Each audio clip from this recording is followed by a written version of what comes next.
ગુજરાત પોલીસની ઇમરજન્સી સેવા વધુ ઝડપી અને આધુનિક બનવા જઈ રહી છે. રાજ્યના નાગરિકોની સુરક્ષાને પ્રાથમિકતા આપતા ગુજરાત પોલીસના કાફલામાં વધુ 500 અત્યાધુનિક 112 જનરક્ષક વાહનોનો સમાવેશ કરવામાં આવ્યો છે.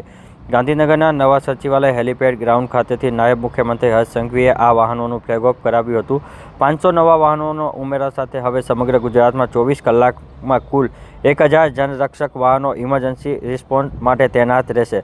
હાલ રાજ્યમાં સરેરાશ પોલીસ રિસ્પોન્સ ટાઈમ 10 મિનિટ ને 49 સેકન્ડ છે, જેને આધુનિક ટેકનોલોજીના ઉપયોગથી 8 મિનિટથી નીચે લાવવાનો લક્ષ્યાંક રાખવામાં આવ્યો છે.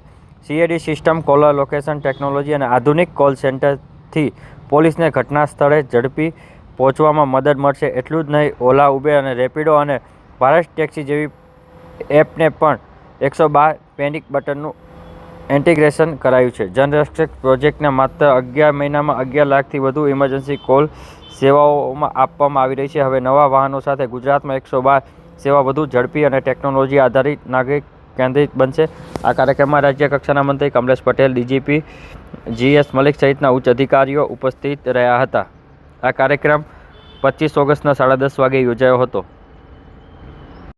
માટે ગુજરાત રાજ્યના 112 જનરક્ષક પ્રોજેક્ટ અંતર્ગત આજરોજ ગુજરાત રાજ્યના યશસ્વી અને જુઝારૂ નાયબ મુખ્યમંત્રી અને ગૃહમંત્રી માનનીય હર્ષભાઈ સંઘવી સાહેબના વરદ હસ્તે 500 વાહનોનું ગુજરાત ગૃહ વિભાગને, ગુજરાત પોલીસને 112 જનરક્ષક દળને એનાયત કરવામાં આવ્યા.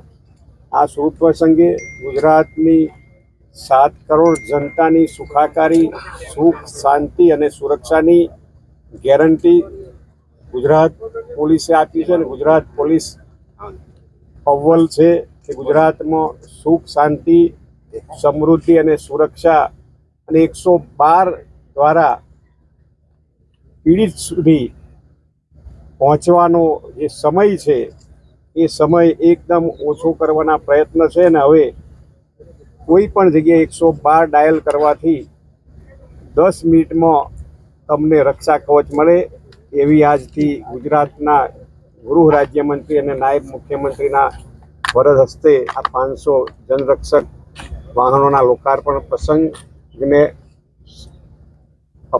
ગુજરાતની જનતાના 500 વાહનો દ્વારા સુરક્ષા અને શાંતિની ગેરંટી આપવાની. અસ્તુ ભારત માટે, વંદે માતરમ, જય જય ગરવી ગુજરાત.